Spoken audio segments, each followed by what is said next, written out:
নমস্কার, আমি মৌসুমি। আপনাদেরকে আমাদের চ্যানেল মনোরম মুহূর্তে আরও একবার স্বাগত জানাই। আশা করছি আপনারা সকলে ভালো আছেন এবং সুস্থ আছেন। এই দেখুন, আজকে সকালটা কি সুন্দর ফুরফুরে না? এরকম ফুরফুরে একটা সকাল দিয়ে আজকে আমাদের দিনটা শুরু হলো। আজকে আমরা দুজনেই যাব আই চেকআপের জন্য। তো সেই জন্য সকাল সকাল মুড়ি ঘুগনি বানিয়ে ফেলেছিলাম। আর আমি তো বাঁকুড়ার মানুষ, মুড়ি ঘুগনি চপ এগুলো আমার খুবই পছন্দের।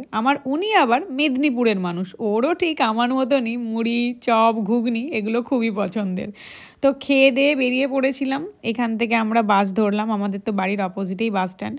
আর চলেও এসেছি। এই দেখুন, এ তো ডাক্তারখানা নাকি রীতিমতো দুর্গ মনে হচ্ছে। এতটা জায়গা জুড়ে এই আই চেকআপের জায়গাটি ছিল, অপূর্ব সুন্দর দেখতে। বাস স্ট্যান্ডের ঠিক সামনেই ছিল এই আই চেকআপের জায়গাটি।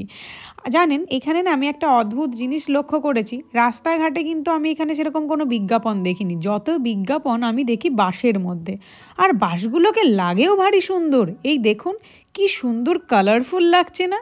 প্রতিটা বাসই ভীষণ রঙিন, কি অপূর্ব দেখতে লাগে। চলুন আস্তে আস্তে এবার ভেতরে আমাদেরকে ঢুকতে হবে। তার আগে একটু চারপাশটা দেখে নিই। এখানে ডাক্তার দেখাতে গেলে কিন্তু হেলথ ইন্স্যুরেন্সটা অবশ্যই থাকা চাই, কারণ হেলথ ইন্স্যুরেন্স থাকলে তবেই আপনি মেডিকেলের সমস্ত কভারেজ ফ্রিতে পাবেন। আর না থাকলে কিন্তু বেশ একটু সমস্যায় ভুগবেন, কারণ এখানে কিন্তু ক্যাশ টাকা দিয়ে ডাক্তার দেখানোটা বেশ মুশকিল। তো বেশিরভাগ জনই হেলথ ইন্স্যুরেন্সই করিয়ে রাখে। তো আমরা চলে এসেছি। কি অপূর্ব সুন্দর এখানে ব্যবস্থা ছিল। তো এখানে আমিও বসে বসে একটু একটু টেনশান হচ্ছিল, কিন্তু খুব বেশি হচ্ছিল না। তো এখানে অনেক ফর্ম দিয়েছিল, ফর্মগুলো তাড়াতাড়ি করে ফিল আপ করে দিয়েছি। আগে কি ছিল, এখন কি অবস্থা রয়েছে, কি কি প্রবলেম নেই, সমস্ত কিছুই টিকমার্ক দিতে হবে। তারপর ডাক্তার দেখালাম। ডাক্তারবাবু তো ভীষণই ভালো, আর আমার কোনো রকম কোনো সমস্যা নেই। তো সেই জন্য তাড়াতাড়ি বেরিয়েও পড়েছিলাম। তো এই দেখুন, বাস স্ট্যান্ডের ঠিক অপোজিট দিক থেকে আমার আই চেকআপের জায়গাটি এইরকম সুন্দর দেখতে লাগছিল। চলুন বাসে উঠে পড়ি।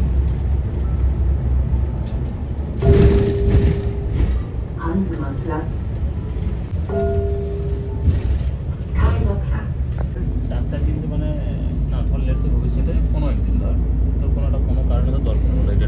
আস্তে আস্তে ও আমাকে বলছিল যে আমরা যদি ইন্ডিয়াতেও কোনো দিন ডাক্তার দেখাই, তো এনাদেরকে যদি মেল করি, এখানে কি ঠিক আমার রিপোর্ট হয়েছে বা কি ট্রিটমেন্ট হয়েছে সমস্ত কিছুই এনারা ডিটেলসে মেল করে দেবেন। সেটা নিয়েও কোনো রকম কোনো সমস্যা নেই। তো আস্তে আস্তে আমরা চলে এসেছি বাড়ির উদ্দেশ্যে। আর প্রচণ্ড খিদে পেয়েছে, গিয়েই রান্নাটা করতে হবে। আর এখানে আমি রান্না অলরেডি করে নিয়েছি। আলু বেগুন স্যামন মাছের ঝোল, যেরকম হয় আর কি, কালো জিরে দিয়ে বাড়িতে আমাদের প্রচণ্ড ইলিশ বেগুন হতো, তো সেই টাইপেরই খানিকটা বানানোর চেষ্টা করেছি। আর এটা খেতেও বেশ ভালো হয়। চলুন দুজনে মিলে ঝটপট করে খেয়ে নিই, কারণ প্রচণ্ড খিদে পেয়েছে। আর তারপর দেখলাম ও একটা ফল কেটে আনলো, পিচ টাইপের, একটু টক টক খেতে ছিল কিন্তু বেশ ভালোই। তারপর ও আমাকে বলল মেলা দেখতে যাবে, কারণ আমাদের এখানে যেখানে আমরা থাকি এখানেই নাকি একটা কমিউনিটি ফেস্টিভ্যাল চলছে। তো মেলা মানে তো আমার কাছে একটা অন্য রকম ব্যাপার স্যাপার, কিন্তু বিশ্বাস করুন যাবার পরই আমার চক্ষু তো ছানা বড়া হয়ে গেল। কারণ এখানে কোনো পাঁপড় ভাজা, কোনো তেলে ভাজা, কোনো কিচ্ছু পাওয়া যাচ্ছিল না। মেনলি যেগুলো ছিল, এখানে ছিল ড্রিঙ্কের ব্যবস্থা ছিল, সসেজ ছিল, গ্রিলড চিকেন ছিল, বার্গার ছিল, আর এগুলি কোনোটিই আমার পছন্দের নয়। তো সেই জন্য চারিদিকে মেলাটা একটু ঘুরলাম আর চারিদিকটা একটু সুন্দরভাবে দেখলাম। দেখার পর এখানে আমার একটা ছোট্ট জিনিস পছন্দ হয়েছে আমার গনু বাবার জন্য। তো সেই জন্য বলল যে এটা তো এমনি কেনা যাবে না, তো এখানে কিছু খেলতে হবে, মানে যদি খেলে আমরা সেটা পাই তবেই আমরা ওটা পাবো। তো আমি ওকে বললাম একটু খেলার জন্য যদি আমরা ওটা পেয়ে যাই তাহলে গনু বাবার জন্য নিয়ে যেতে পারবো। তো মোটামুটি আমরা পেয়েই গেছি, বুঝলেন। এই সুন্দর আনারসটা ভাবছি আমি নিয়ে যাব, কি কিউট দেখতে না? তো আস্তে আস্তে ওটা নিয়ে আমরা এবার মোটামুটি মেলাটা একটু ঘুরছিলাম। এখানের মেলা না আমাদের ওখানের মতো নয়, একটু অন্য ধরনের মেলা। আর এখানে গান হচ্ছিল, সেটাও একটু শুনছিলাম। তারপর আস্তে আস্তে ভাবলাম একটু চারপাশটা ঘুরে দেখব। আর অমনি দেখি এই সুন্দর দৃশ্যটাকে আমি আমার ক্যামেরার ফ্রেম বন্দি করলাম। সুন্দর দৃশ্যটা রেখে দিলাম মনোরম মুহূর্তে। ঠিক এই বয়সেও আমি আর ও যেন এভাবেই হাত ধরাধরি করে হেঁটে হেঁটে ঘুরতে পারি। এখানে একটুক্ষণ বসে থাকার পর আমরা ভাবলাম চারপাশের ফুল বাগানটা দেখব। আসলে বড়দি মানে আমার বৌদির দিদি ভীষণ ফুল ভালোবাসেন। মালদাতে তো তার বাড়ির ছাদে আস্ত একটা বাগান করে ফেলেছেন। তো আমরাও ভাবলাম আস্তে আস্তে চারিদিকটা ঘুরি ঘুরি করে সুন্দর সুন্দর ফুলগুলো দেখব। তো আমরা যেখানটায় আছি এটা কিন্তু একটু হিলি এরিয়া, সেজন্য ঠান্ডাটাও একটু বেশ ভালোই। আর এই দেখুন গাছে কত ফুল ধরে রয়েছে, একটা বুনো ফুলের ঘ্রাণ চারিদিকে যেন মম করছে।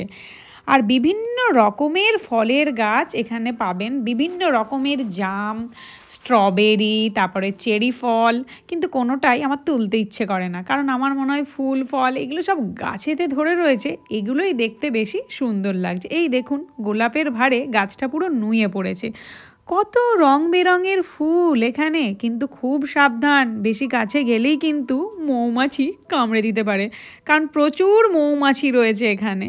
তো খুব সাবধানেই ফুলের কাছে যেতে হবে। আর এই দেখুন আমাদের ব্যাকে যেই মানে রান্নাঘর থেকে যেই চেরি গাছটা দেখাই আপনাদেরকে রোজই, আজকে চলে এসেছি সেখানেই।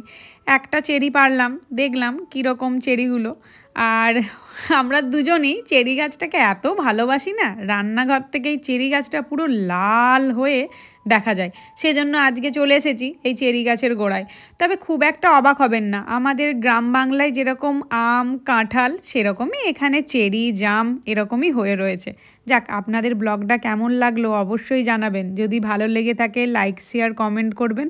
আপনারা প্রত্যেকে ভালো থাকবেন, সুস্থ থাকবেন।